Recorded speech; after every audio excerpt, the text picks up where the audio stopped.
everyone, this is Ramona coming back at you. Today I wanted to talk to you about something that I had seen on the Oprah Winfrey Show. She was interviewing Dave Chappelle, and they were talking about social responsibility. Now, obviously, Oprah Winfrey she knows that she has like this huge responsibility to make sure how the messages that she's passing along to her viewers. Okay, so she was telling a story about how she once had this was many years ago. Maybe you guys remember this show, remember this one show, where she was interviewing the Ku Klux Klan, the skinheads, okay? And so during a break, one of the Ku Klux Klan members had, fisted like a pump fist, like to say to another Klan member, as to say, we're getting the message across. Way to go. And it wasn't until that moment where Oprah Winfrey was like, you know what? Instead of trying to expose, because her intention was to expose these people, okay? But it was in that moment when she realized that instead of just exposing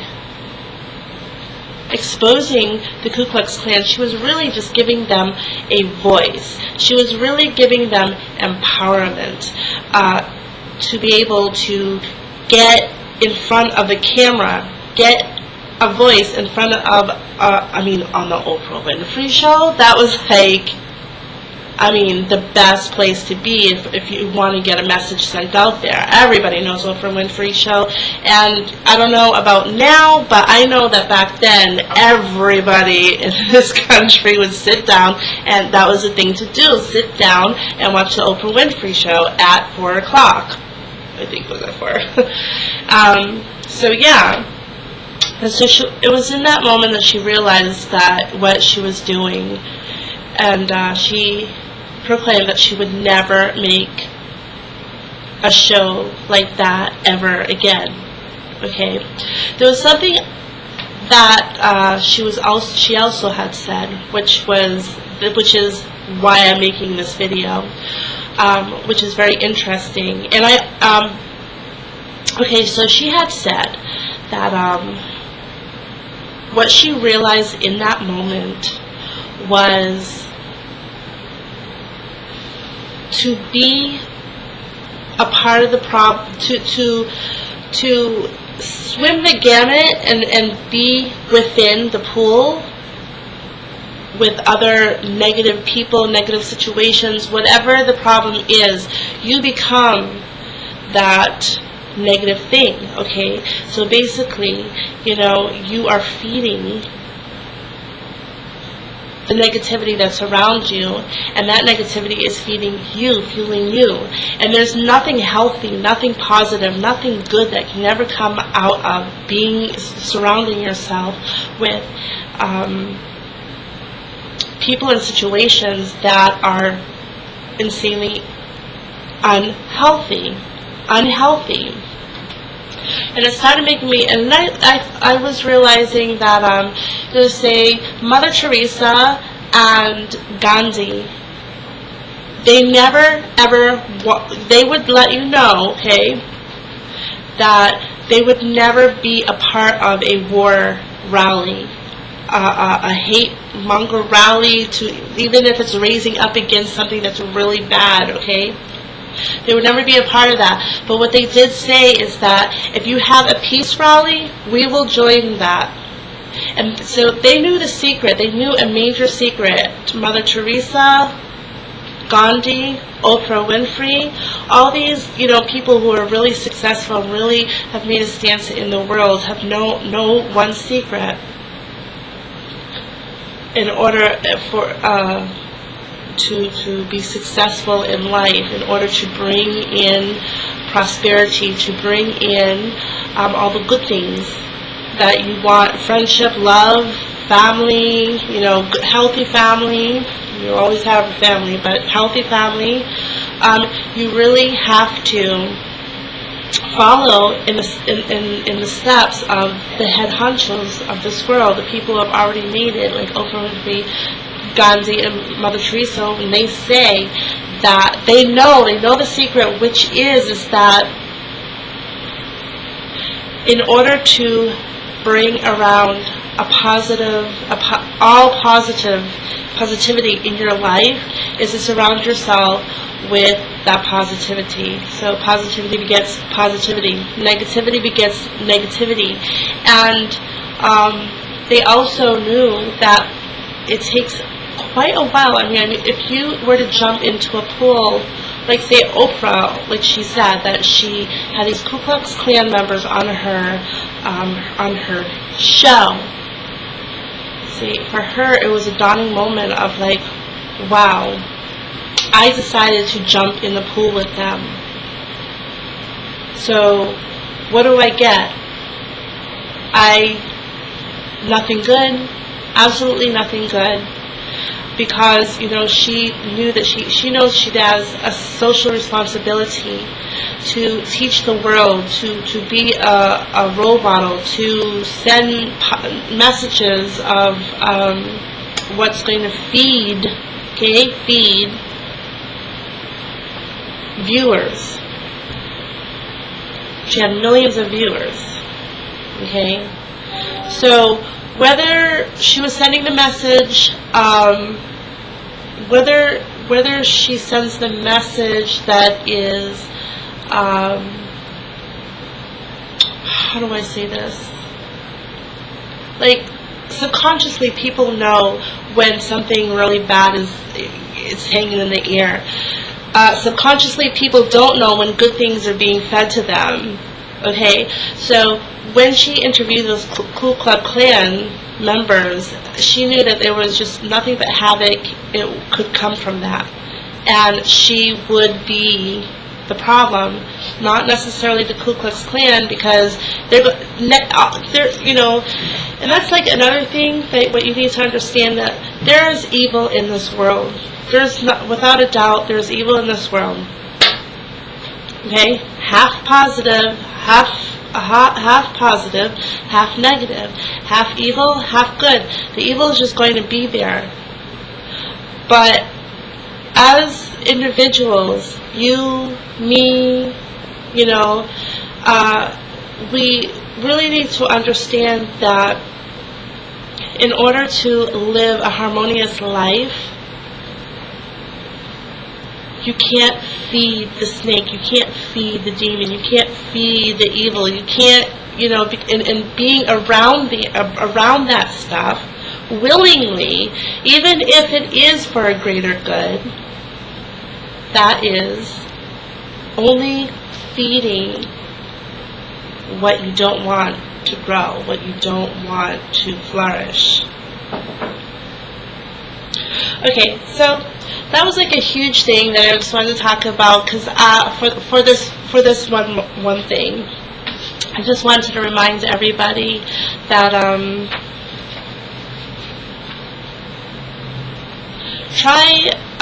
try to remember, okay, how we treat other people in situations. Remind yourself of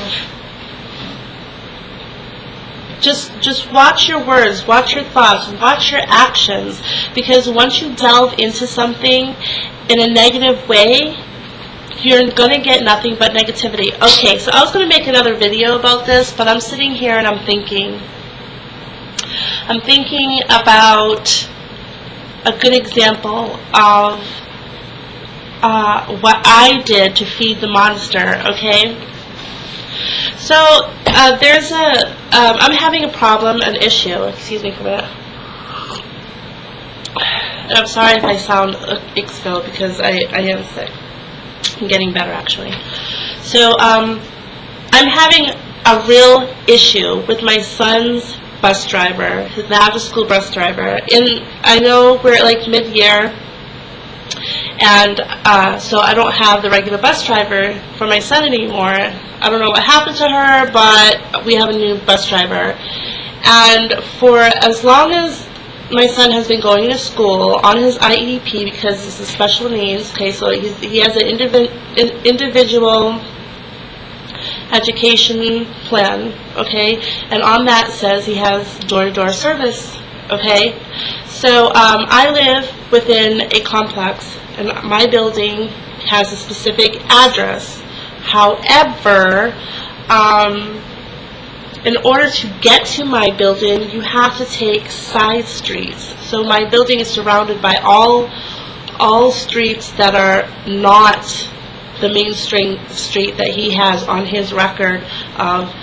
So the street that he has on record of where he's supposed to drop my son off is like 2 streets over. But I had explained to him, I was like, listen,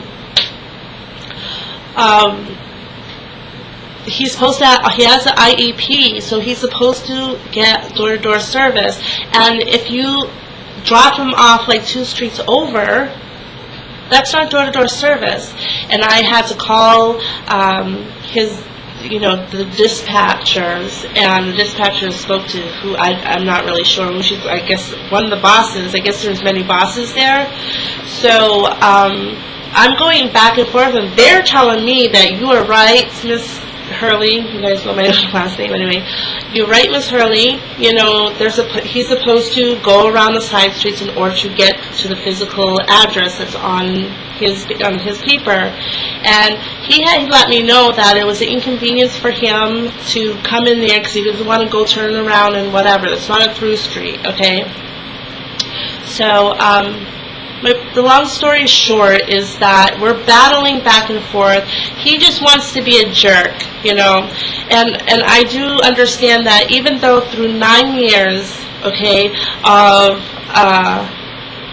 everybody just being very cooperative, he gets sick very easy. He has a low immune system, okay, and in the middle of the winter, I don't want him in the whipping wind, the cold wind where he gets like a little bit of wind on him, he will get sick, and he's out for 2 or 3 weeks out of a month. His cold is equivalent to a flu, a really bad flu. So I try to explain that. I try to reach to his senses of like trying to understand. These are special needs children on the small bus. And I'm like, I don't understand why everybody else is being cooperative except this one guy. Now, like I told you, there's half negative people in the world, half positive. So I was lucky to get a majority of positive people, but there's this one guy who just wants to be a problem. He wants to be problematic, okay? So I'm I'm trying to work this out with him. He's not being civil or logical. I even spoke to the dispatcher and his boss, one of his bosses, and because and something's happening where once he leaves out of the bus depot, he's on his own. He does whatever he wants to do. I don't know why he's not getting fired for this, but okay, well, I actually do, because it's like I said, the address, if you look up the map, it's confusing. It's like, the 2 streets over is what's on his paper. However, there's a physical address that is the address that's on there, so it doesn't match, you know what I mean? So he's choosing to take the street that's convenient for him to go to, but not what's convenient for my child. I hope that makes sense. So I got really upset.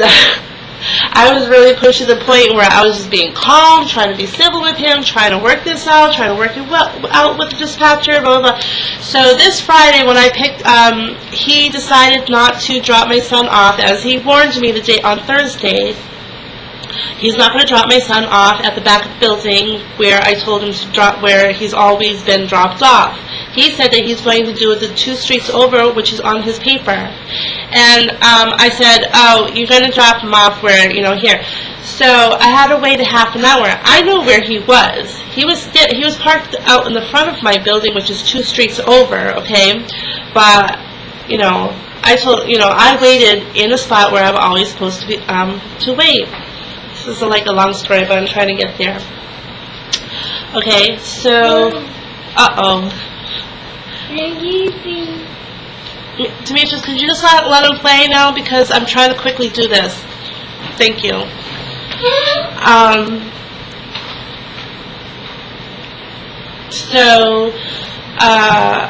Okay, so I just had a big blast, like, argument with him. I just lost my temper. I lost it.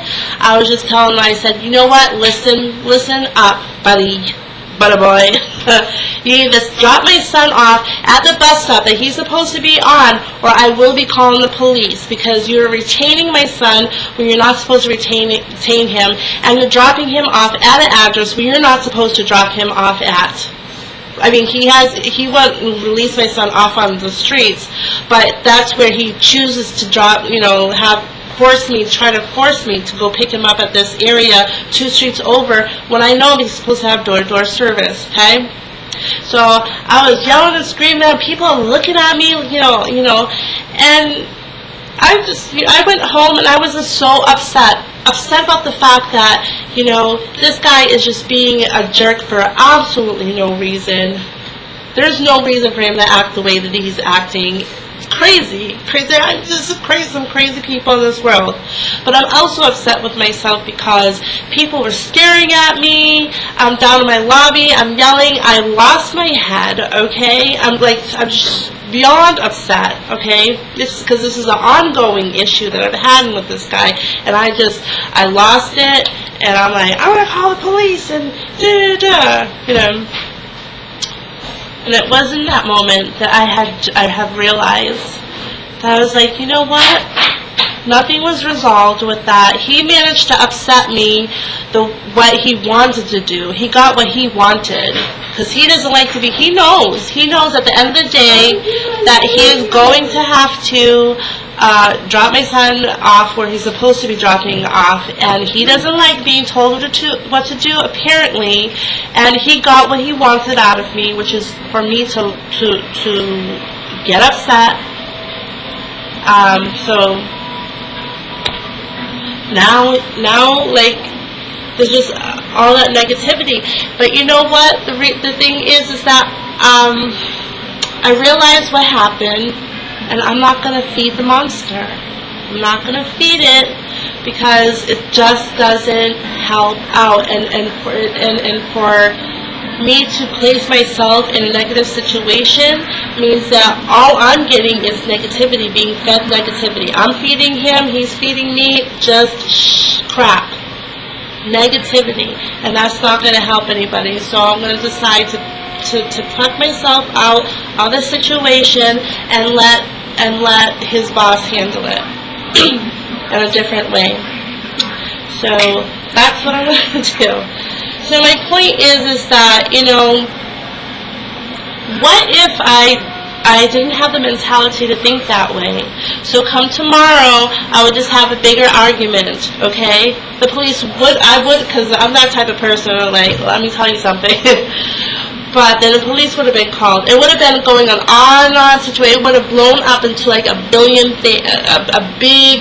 thing. I'm going to be getting stressed. I'm going to get sick. I'm already sick, and I have to stand out there and chaos, right?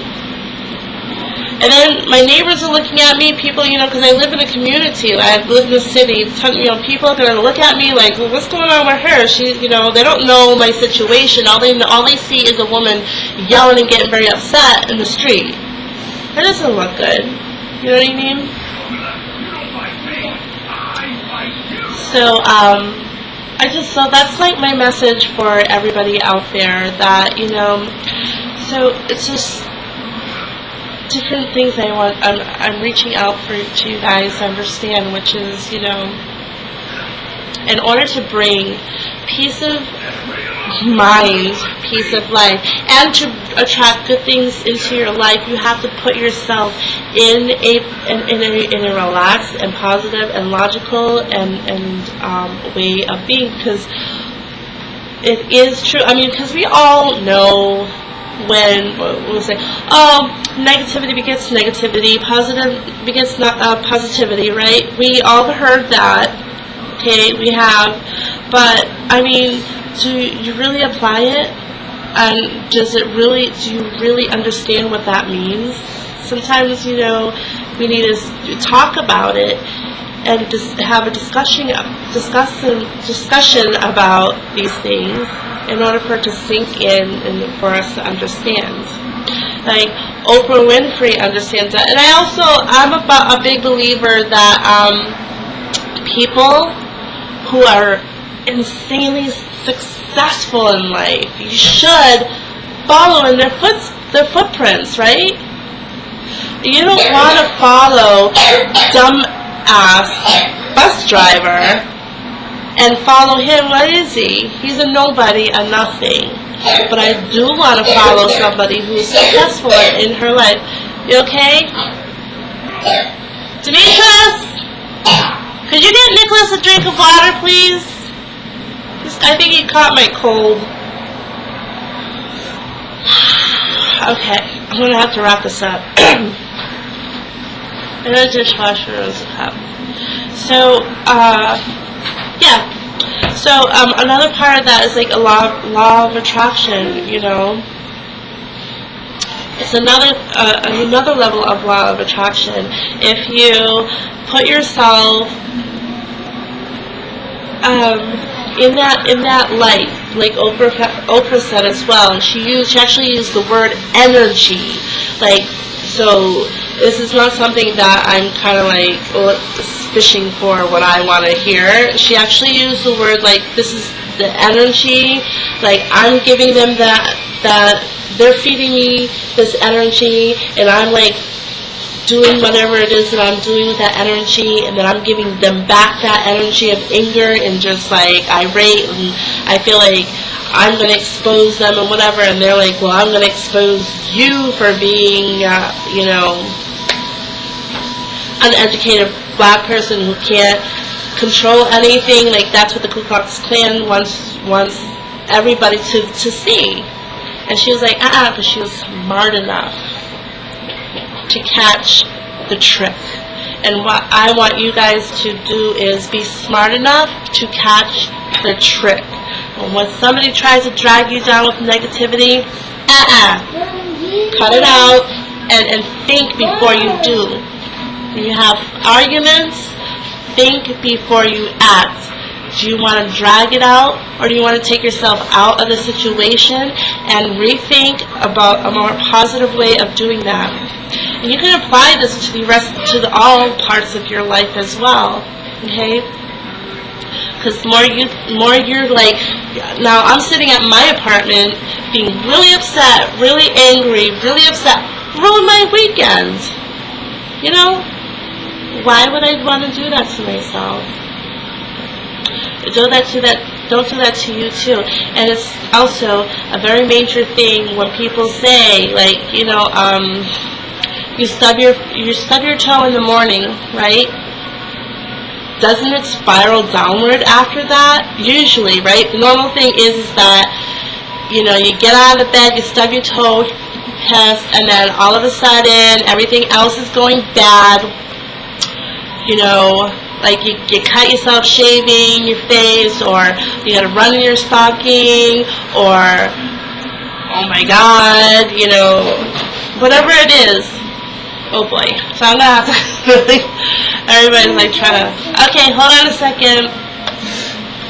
So, that is all because you're choosing to, or you're not realizing that you're allowing the negativity to feed you, and you are feeding it, and now you're just miserable because you are not being logical to change your mind, change into a positive actions. Think positively and do positive, and then that type of morning will start changing. It'll alter into a better morning, later in the morning. Okay, everybody, I hope that this video was helpful to you.